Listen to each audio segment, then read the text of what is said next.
Are dead saints watching us?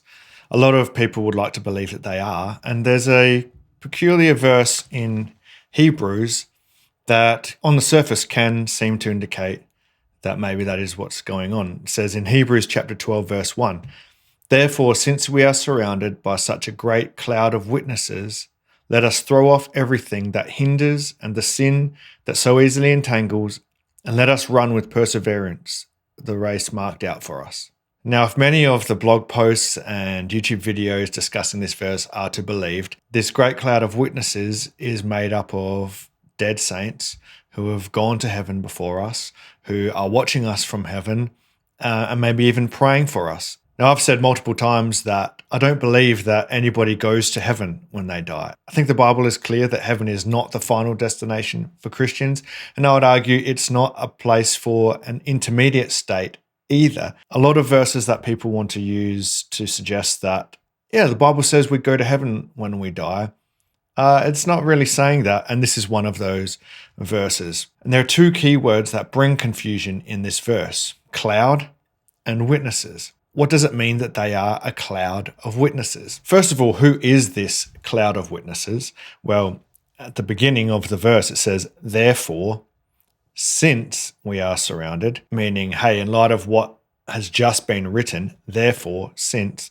And the previous chapter, Hebrews chapter 11, is all about heroes of the faith. The chapter begins and ends by saying that these believers were commended for their faith. So there's no dispute about who makes up this cloud of witnesses, but really the question is, how are they a cloud of witnesses? What does it mean that they are a cloud of witnesses? Where are they? Are they in spirit form watching us from heaven? The first word that brings confusion in this passage is clouds. Even though it says that they are a cloud, not that they are in the clouds, I think we tend to make a word association that clouds are related to the sky, and clouds are related to heaven. You see a lot of images of heaven, that it's in the clouds, cartoons of dead people playing harps in the clouds. We have a mental association that the clouds are related to heaven, that heaven is in the clouds, the dead go up to the clouds.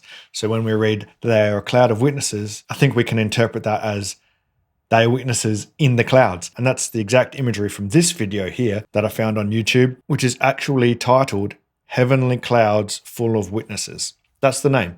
Not the cloud of witnesses, heavenly clouds full of witnesses. That's what a lot of people take from this verse. But that's not what is being said here. In fact, in ancient Greek, the word cloud was used for a large gathering of people.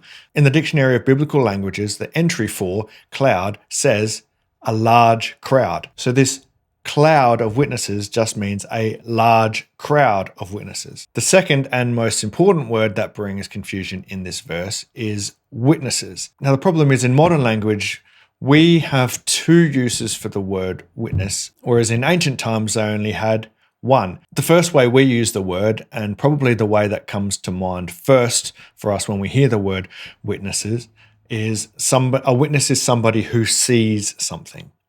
To witness is to see something. And the important thing to understand about this use of the word is that the way the information is moving, it is coming to us. When we see something, the information is coming to us. We witness by receiving the information with our eyes. But that's not how the word was used in biblical times. The way they used and understood the word witness is the same as the second way that we still use it today, which means to give testimony.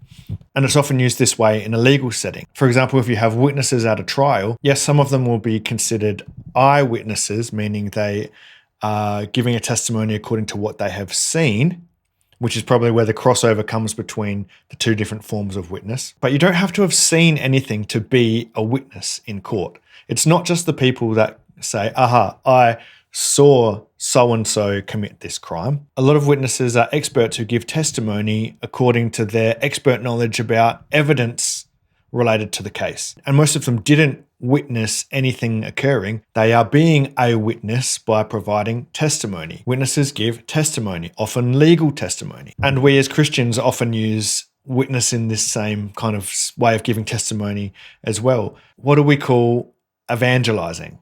We call it witnessing. When you go and evangelize, when you go and witness, doesn't mean you go out and view things. Oh, I'm going to go out and watch things happen. That's not what witnessing is. Witnessing is going out and giving testimony about God. You're not seeing it. You're not taking information in. You're giving information out. To witness is to testify out. So this verse at the start of Hebrews chapter 12 is not saying that there are dead people in the clouds watching. It's not saying that at all. It's saying there's a large crowd of people who have gone before who are testifying, not watching, testifying. As I said earlier, Hebrews chapter 11 begins and ends by saying that these heroes of the faith were commended for their faith. Now, the Greek word which is translated here as commended has the same root as witness. They're from the same word family, because commended means a positive testimony given about them. So Hebrews chapter 11 is about the positive testimony